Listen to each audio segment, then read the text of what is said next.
Megastar Shakib খানের আগামী Eid cinema Prince নিয়ে ছড়িয়েছিল নানা গুঞ্জন। দেশের বাইরে শুটিং ও ভিসা জটিলতার কারণে আদৌ শুটিং শুরু হবে কিনা তা নিয়ে ছিল সংশয়।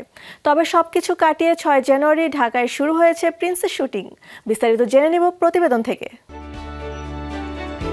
২ শতাধিক নাটক ডকুমেন্টারি নির্মাণের পর প্রিন্সের মাধ্যমে প্রথমবার সিনেমা নির্মাণে এসেছেন আবু হায়াত মাহমুদ, যেটি নির্মিত হচ্ছে ক্রিয়েটিভ ল্যান্ড ফিল্মসের ব্যানারে। প্রযোজনা করছেন শিরিন সুলতানা। অবশেষে সব গুঞ্জন উড়িয়ে শুরু হয়েছে প্রিন্সের শুটিং। সংশ্লিষ্টরা জানান, ঢাকায় ৪ দিন শুটিং শেষে বাকি কাজ হবে শ্রীলঙ্কায়।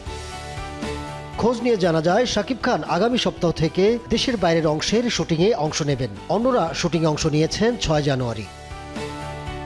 শুরুতে গুঞ্জন ছড়িয়েছিল প্রিন্স ৯০ দশকের ঢাকার আন্ডারওয়ার্ল্ড গ্যাংস্টার কালা জাহাঙ্গীরের জীবনী নির্ভর। তবে নির্মাতা আগেই পরিষ্কার করেন, তারা যে সিনেমাটি নির্মাণের উদ্যোগ নিয়েছেন সেটি নির্দিষ্ট কোনো ব্যক্তির জীবনী নির্ভর নয়। কালা জাহাঙ্গীরের জীবনের বিষয়, তাই গুজব ছাড়া কিছু নয়।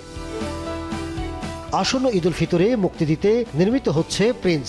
শাকিবের সঙ্গে এতে দেখা যাবে ২ নায়িকাকে। তারা হলেন জ্যোতির্ময়ী কুণ্ডু ও তাসনিয়া ফারিন। অতিথি বা ক্যামিও চরিত্রে থাকবেন সাবিলা নূর। আরও আছেন নাসিরুদ্দিন খান, রাশেদ মামুন অপু, ইন্তেখাব দিনার, ডাক্তার এজাজ, শরীফ সিরাজ সহ অনেকেই। অবশেষে শুরু হয়েছে শুটিং। তাই বলা যায়, আসন্ন ঈদ উল ফিতরে মুক্তি পাচ্ছে প্রিন্স। এ নিয়ে আর নেই কোনো সংশয়। Ahmed Tauquir, showbiz tonight.